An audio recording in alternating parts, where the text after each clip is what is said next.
My fiancée humiliated me by joking about our sex life to her friends, so I canceled the wedding and started fresh. After my fiancée mocked our sex life to friends, I called off the wedding.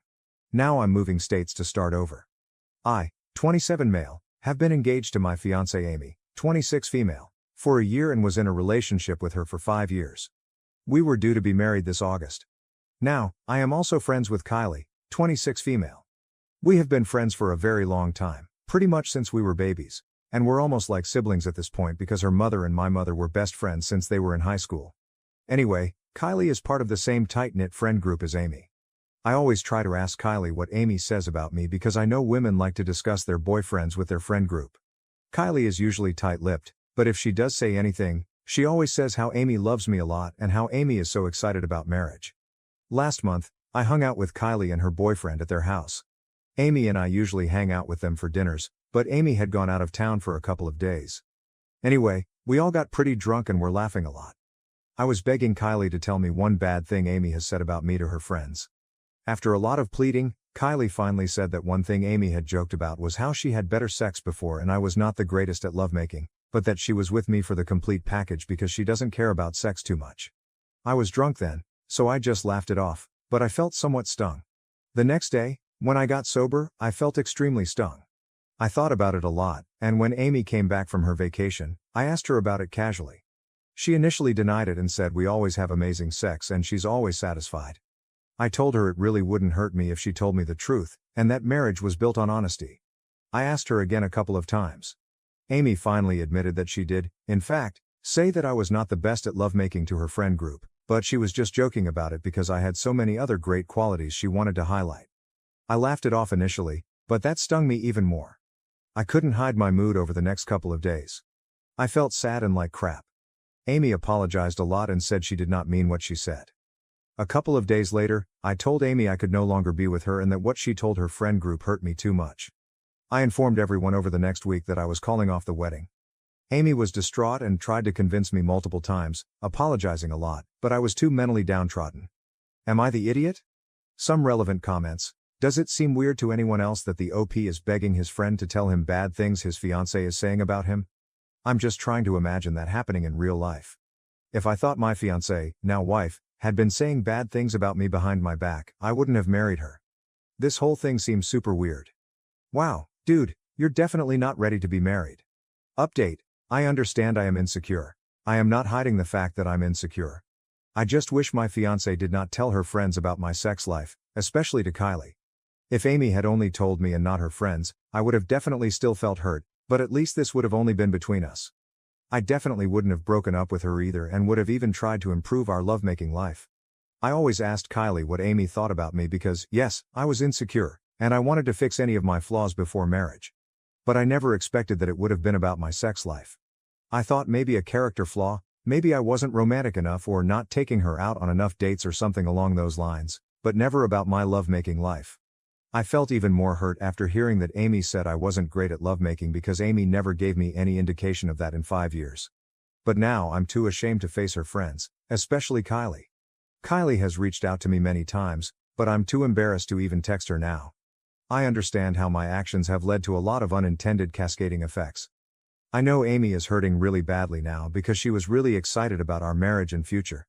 My family is hurting really badly. Her family is hurting too. Kylie and Amy are no longer on speaking terms.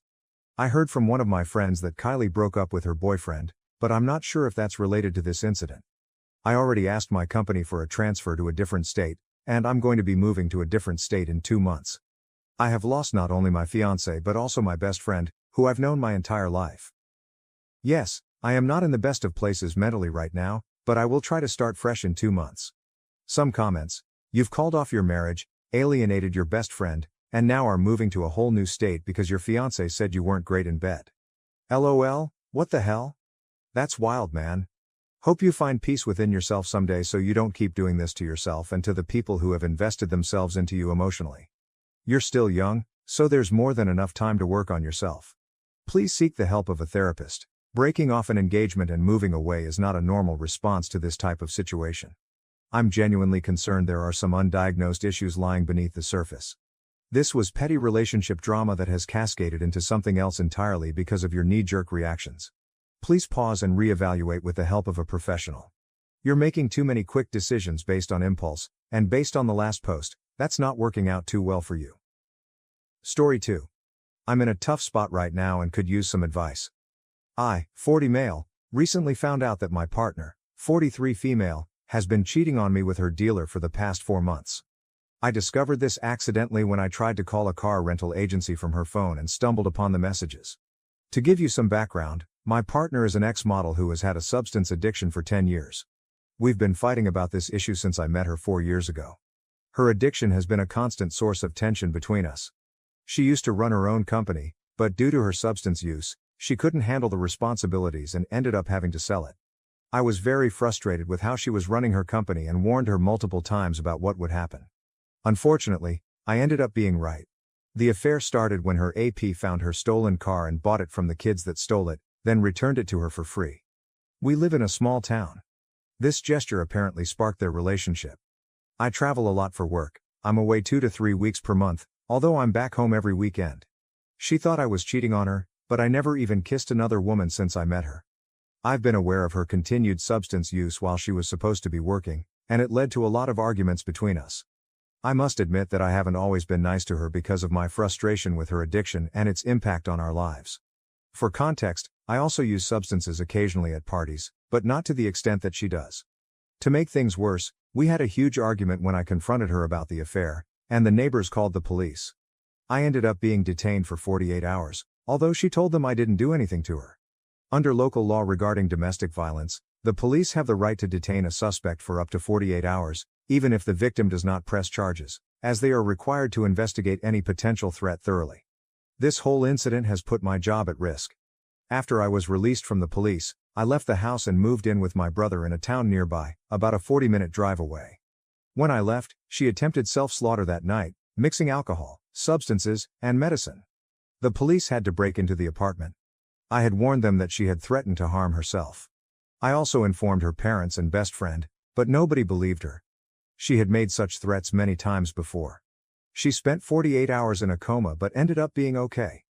I couldn't breathe for 48 hours. I have to say that I still feel guilty that she's struggling so much, and I don't know what to do. She has lost her company, her family doesn't want to support her anymore, I left her, and she doesn't have many friends here. We've only seen each other a couple of times since I left her, and we had amazing sex. I do miss her every day, still, and I care about her well-being. Am I crazy? She constantly expresses how sorry she is. When we met, she broke down in tears apologizing for what she's done. She writes me long messages explaining how deeply she feels the guilt and how desperate she is to make things right. She sought therapy on her own to try and understand why she did what she did and to try to forgive herself. Her remorse seems genuine, but the pain and betrayal I feel are ruining my life. I'm feeling lost and unsure of what to do next. I still love her. Has anyone here been through something similar? How did you handle it? I need some guidance and support right now. Thank you for taking the time to read. Some relevant comments. Why are you in a relationship with an addict? It sounds like a codependency situation where you're enabling her use by not leaving her. I was in this situation for many years, and I broke off my relationship so I could focus on kicking my addiction. There is a part of me that is addicted to her. Yes, that is the main issue. Now you know you're addicted, and you've said it yourself. What are you going to do to kick your addiction? You can't ask her to get over her addiction if you can't even do the same thing. Both substances and her are bad addictions. Take the step. Every time you see her, you're relapsing. Get therapy and sign yourself up for a program. You're addicted, and you need help. Yes, I am downplaying and classifying my own cocaine use as casual or only during parties, and it really is self-justification. Substance use is substance use. You need to get yourself to the point where you view it that way in order to truly help her through her addiction. Get your own therapy when you can and digest all of this with them to figure out what it is you want to do. What do you value in a relationship, and what about this relationship with her aligns with those values? I'm not going to tell you what is right or wrong when what you have is a mess that is going to take a great deal of time to recover from, whether you give it another chance or not. I do really think therapy could help you understand yourself and your personal values better, which ultimately should bring you to a healthy decision. Whatever you do won't be easy. Every option is going to be hard, and you have to determine what kind of difficult you are willing to accept. Maybe after some therapy and time apart, if you are interested in keeping that door open, you could suggest couples counseling for both of you. Not suggesting making any rash decisions without the utmost forethought. I do want to add that she doesn't have any access to your funds, right? No joint accounts, shared credit cards? I don't want to assume the worst of her, but if she is a recovering addict, ensure your finances are separated from hers throughout all of this. Reply: I have considered therapy but didn't have the time yet. I'm almost always away during the week, and it is really difficult for me to make doctor's appointments. She does not have access to my funds, and I still believe she would never steal from me the same way I believe she would always be faithful. Thank you very much for your contribution. Story 3. So we've been together for 15 years, married for 11. We have 2 kids who are 8 and 13. Our relationship was good up until about 3 years ago, and we've been in a back and forth argument ever since. About 3 years ago, the fight started because she was uncomfortable with me having female friends. However, these female friends were mutual friends we always hung out with.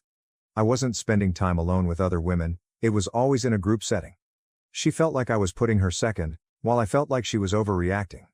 Any rational person would feel like she was overreacting, including our therapists. This went on for 3 years, and anytime I had any contact with any of our friends' wives, she'd give me a bunch of crap for it. She'd tell me I wasn't respecting her boundaries. This contact with these women could be as simple as conversing with them in our big group text, which my wife is a part of, or liking a Facebook post or something similar. I'd had enough of this crap about a week ago, and after a fight over me being Facebook friends with a female coworker, I kind of lost it on her.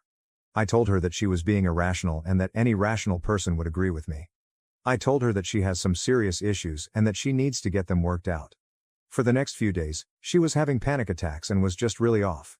She told me that she needed to tell me something and proceeded to tell me that, about 6 months after we got together, after a fight we had, she slept with an ex-boyfriend. I told her I needed some time, but that I could probably get past it. The next day, she was still having panic attacks. She said that she hadn't been completely transparent. She then proceeded to tell me that the ex-boyfriend story was completely fabricated. She then told me that 13 years ago, months after our son was born, she went on her lunch break at work to a coworker's house and had sex with him. She said that she did this because she liked the attention he gave her. We were in a good place in our relationship at that time, and I was giving her plenty of attention. She said that she immediately felt guilty about it and never told me because she didn't want to hurt me. I am not only hurt because she cheated but also because she kept it a secret for 13 years. I love her, and she loves me, but I just don't know that I can get over it. I guess I'm just looking for advice from an outside perspective. What do y'all think? Update. I'm sure you all thought I was dead or something because I never updated that post. I tried to stay for my kids, but I was miserable and pretty much stayed drunk for 2 years. I finally left a couple of months ago. I moved into my lake house, and I'm sober now. Things are looking better for me. Thank you so much for watching till the end.